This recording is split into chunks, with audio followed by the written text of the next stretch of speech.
And as well, Ministries International presents Midweek Message. Hi, family. Well, family, I used to watch this show. It was called American Gods.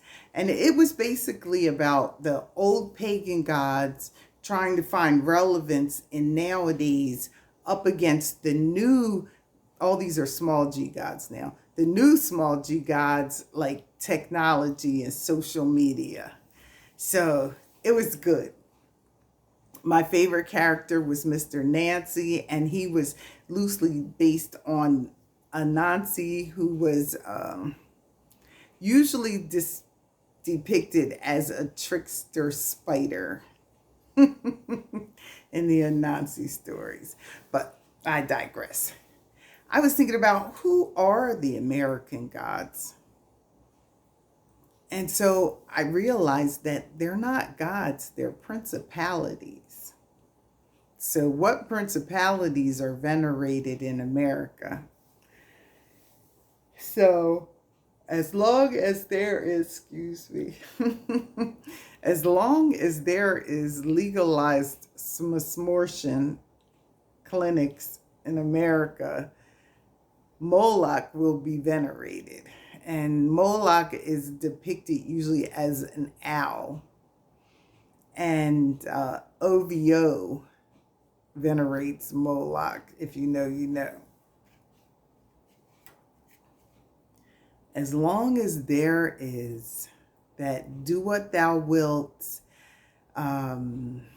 sexual freedom, pornography on demand, sex and drugs, and there's no limit to your depravity, well, Baal will be venerated. But Baal does not come alone. He brings his consort or his girl, Asherah or Asherah. Now, Asherah would be worshipped in the olden days with temple prostitutes dressed as men, dressed as women, having sex with the congregation in order to venerate or worship her. And so, yeah, we know that Asherah is being venerated in America today. But hold up, Baal has a sister. And as long as we have gun culture and glorification of war, like World War I and World War II, whether it's away off our shores or in our neighborhoods, as long as there's glorification of war, well, we have a knot. And I will tell you what, I think principalities are over places, over regions, over countries, over cities, right? I think a knot is over the South because it's all the Civil War reenactments and the Second Amendment culture. Yeah, I think a knot has the South on lock.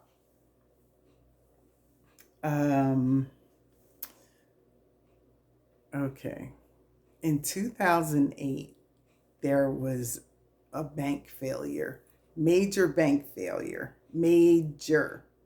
And what the banks did was they made bets against you paying or not paying your mortgage or your car payment. These were credit default swaps. And so now this one little thing of no value was sold and resold and resold. Money was made off of it, but it had no value. And the banks ended up with a whole bunch of these things. And the banks went underwater because they had credit default swaps, but no money. Our banks began to fail. And it was like a domino effect. And one bank would go and another bank would go and another bank would go. Next thing you know, it's starting to happen in Europe. And banks were failing all over the world because our banks were playing. And there was an act, it was called the Glass-Steagall Act. And this act kept the bank sector separate from the investment sector. Well, that got struck down, and here we go. All right, so we're here almost again. And people aren't feeling it yet, but you're going to start seeing it. And once the dominoes start going, it's going to be crazy. Another example of greed would be the guy that marked up the EpiPen. EpiPens were like 2 for $100. Shorts covers you. This guy jacked them up to $600. Now, EpiPen is that, you know, if you have a severe allergies, they can be life-threatening. Like, if you don't have an EpiPen, you better be able to make it to the hospital or you could die. So, yeah, he jacked up the price. I think he's in prison now and he belongs there. That's Mammon. So as long as there's people like that in the world, Mammon is being venerated. And the last one I want to bring up, and this is by no means an exhaustive list. The last one I want to bring up is a newbie on the block, and it's Santa Muerte. And Santa Muerte is venerated in Mexico and South America. But, you know, we have folks in here from Mexico and South America, and guess what? They're venerating her right here. And she's like a goddess, more of a principality over death and violence. And so their gang culture was real deep in the worship of Santa Muerte, is real deep in the worship of Santa Muerte. And so that's a principality that's over California, probably New York, like the major cities. So fam, guess what though? We have scripture, and the scripture says we wrestle not against flesh and blood, but against principalities, powers,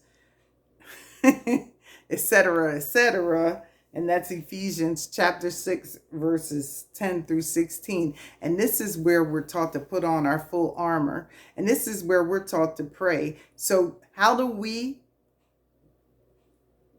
battle against these principalities? Through prayer, through fasting, through your reading of your word, through having your full armor on for protection. Family, this isn't about individuals and what individual people do. This is on the spiritual level. This isn't in the natural. This is in the spiritual level. And the only way to fight in the spirit is with prayer and fasting and knowing and reading your word and talking to God.